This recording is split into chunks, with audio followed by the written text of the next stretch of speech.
Hello guys, it's Ryan Ho back with another video. Today we have 5 audiophile headphones from Kiwi ears. They literally on a roll. They released 5 headphones all basically at the same time. So I'm going to tell you some of these headphones that are really great for you. So we have 2 wireless headphones over here. One of them I think is really amazing.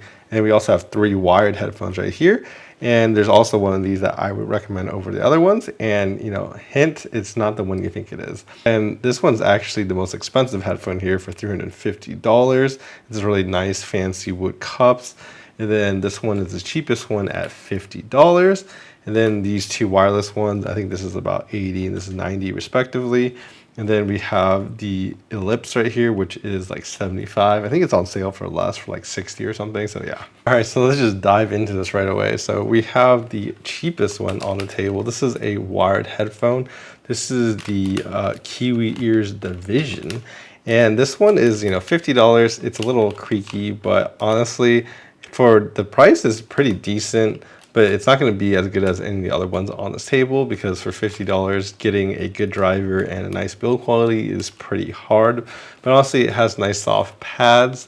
The decent sound, it's pretty bassy, honestly. If you want a really bassy type of headphones, this would it be. This is what people call V-shaped. But essentially, the bass is emphasized and the treble is emphasized with a lot of like the mid-range where like a lot of the vocals and instruments are a little bit like laid back around there. But yeah, this is a pretty nice bassy sounding headphone if you're looking for it. They're saying it's for studio, but you know, I feel like it's a little bit more like a bass head headphone if you like a lot of bass. Moving up, the second, I guess, most expensive one, this one, I think this is, like I said, this is about $90, but then you can find it for sale for less. This is the Kiwi Ears Aventus. Honestly, this one impressed me the most, to be honest, for the price to performance ratio. I think this is the best one, especially for people who actually like wireless headphones. This thing also has some gamer RGB aesthetics, which you can kind of change the different like colors by clicking the side, so it can like alternate, turn on and off. But this thing also has a lot of different features. So I did a full review on this, but essentially it has ANC, it has transparency mode, and you can also plug in a wire connection to it right here as well. So this thing can do a lot. And honestly, I feel like this is a very, very nice sounding bassy headphone. It has a lot of sub bass and a lot of mid bass. It's honestly probably my favorite bass headphone on this table. This thing does really well, but I feel like the overall tuning is also just, it sounds pretty much perfect, to be honest.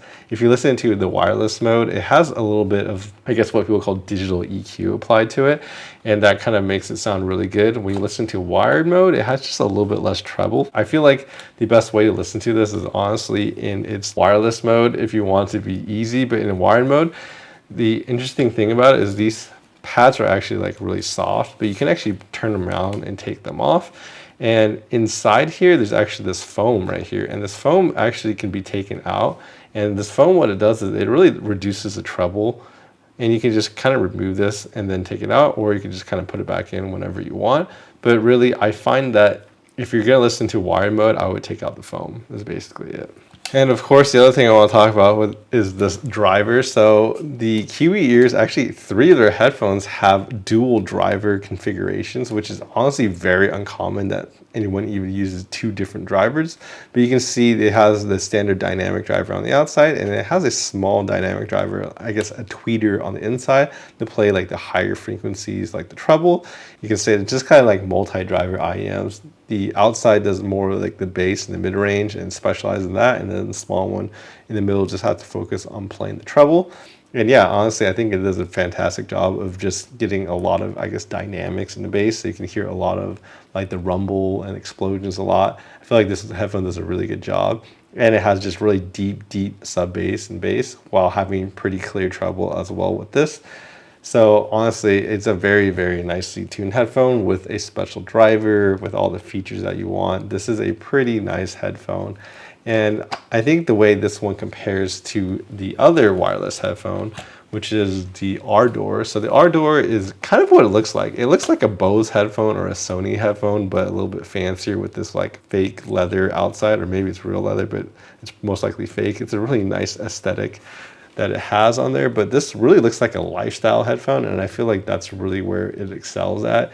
If you're looking for noise canceling transparency mode, this thing does it pretty well. It's actually better than even the Aventus right here. So if you're looking for that actual kind of good looks while you're walking around with the superior isolation and transparency mode, I feel like this is the better option. But if you're looking for the better sound quality, I think the Aventus is actually the better sounding headphone to me. It has just better and more bass. And then the treble is less, I guess, forward as it is on the Ardor. The treble does get a little bit emphasized on this headphone. It gets a little spicy, but it does have actually really good detail when you listen to it. But yeah, I think this is really the lifestyle headphone if you're looking for it, and it's like $100, right? And I think it's probably on sale for less than that. So yeah, it's a very comfortable, easy to use headphone.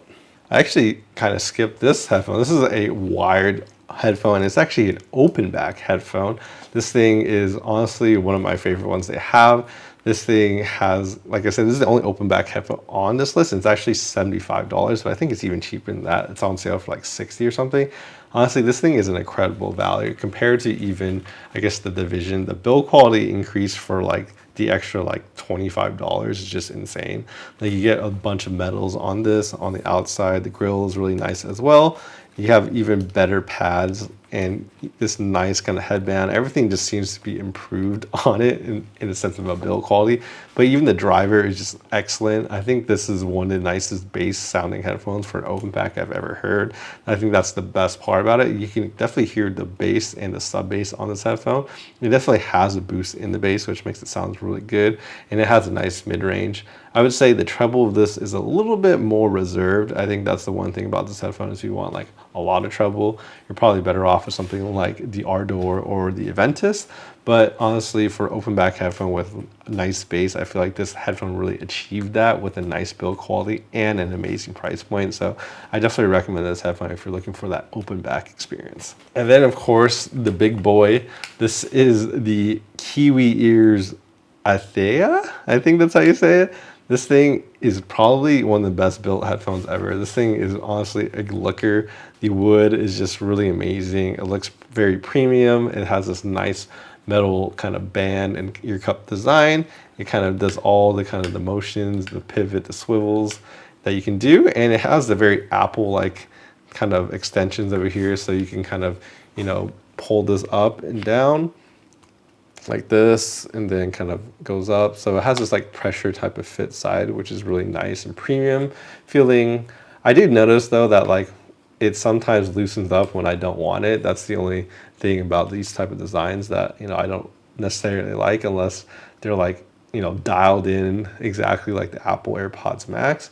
While this one does slightly slide sometimes. And then this thing also has this nice metal headband on top, and then this nice like plushy headband. Like this thing feels honestly premium. This thing feels better than even like, I feel like it's better than the Meze 99 honestly, but it reminds me a lot of the Meze headphones and how they're built.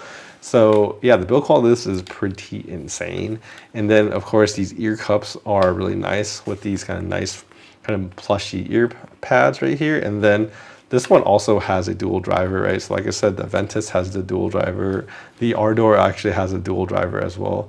And then this one also has a dual driver, but the dual driver in here is actually special. It is a planar driver in the middle of this, which is honestly very unique. So behind these nice kind of plushy ear pads, we can kind of see the driver. So you can see this driver, you can see that they actually kind of cover the dynamic driver a little bit more. And then you can see the planar driver in the middle, playing the high frequencies for treble, giving you that extra detail. And this headphone, honestly, when it comes to sound, this is a very, very bassy headphone. Like the bass of this headphone really kind of has this elevated kind of mid-bass presentation. But the thing I don't like about it is it doesn't have enough sub-bass to support that kind of big boost in the mid-bass. So the sub-bass kind of sounds lacking in comparison to how big the mega bass boost is. I would say this is definitely a bass head headphone, but maybe not like your EDM headphone because the sub-bass is like noticeably kind of missing in comparison to the mid bass. And then the vocals and the mid range of this is actually really decent. I think that's the best part about this headphone is the mid range.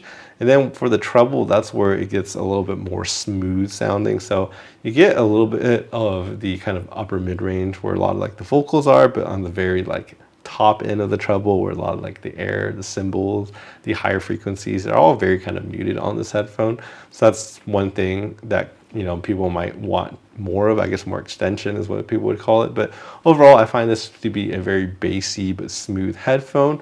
But, you know, the thing is, this headphone is $350. It is an expensive headphone. I think the build quality definitely supports that, but I feel like the sound quality could be better, to be honest. Like, in some ways, I think I would actually rather listen to the Ellipse over the $350, the $60 headphone over the $350. I think the Ellipse actually has better like bass and sub bass than even this headphone, which is honestly kind of crazy to me that this one sounds much better than that. I feel like this headphone definitely has more detail in the treble with that planar driver. I think it does a really good job, but it just sounds like the kind of driver kind of configuration is just doesn't feel like it's working well together.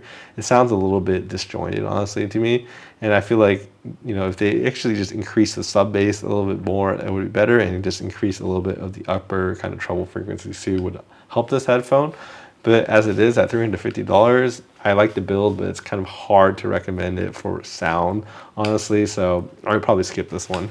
And yeah, I think that kind of summarizes these audiophile headphones by Kiwi Ears. So which one is my favorite, right? Honestly, if you're gonna buy one of these, I would buy the Aventus. It's not even close, honestly, for me. I think the Aventus is easily the best one on the table.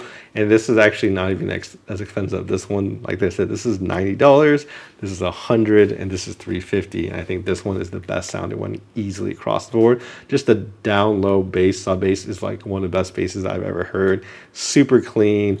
You get a nice boost bass, but you can hear all of that detail, all of that like rumble and shake. It's really, really amazing, honestly.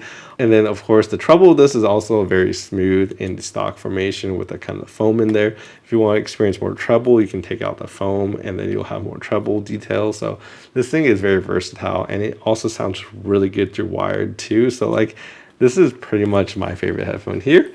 And I would say my second one would be the Ellipse. I find this headphone to be honestly astonishing for how well it can play the bass and the sub bass for an open back headphone. I think that is easily the shining star about it, but it also has really nice like the shake rumble feel as well, and it's very distinct. You can hear all the little details within that like bass as well, with a nice little mid-range. Obviously this one is a little bit of a darker headphone, a little bit smoother, so you're not getting as much of that like treble being forward, but honestly, this is a very nice headphone, especially if you want like a starter headphone, something cheap and open back. I feel like this is honestly a really good option. I would definitely go for this one. And then, I mean, for accessories, these actually do come with stuff. So like, these two come with cases. This one also comes with a case. So if you're looking for that, it's really good. And they also come with wires.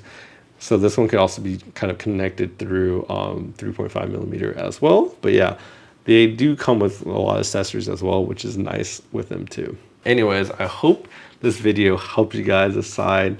Honestly, I think Kiwi Ears made some good products, and some of that shine amongst these over here that I think, like I said, I think the Aventus for $100 probably pick that over many headphones in the price range. Honestly, I can't really think of a better headphone at that price range.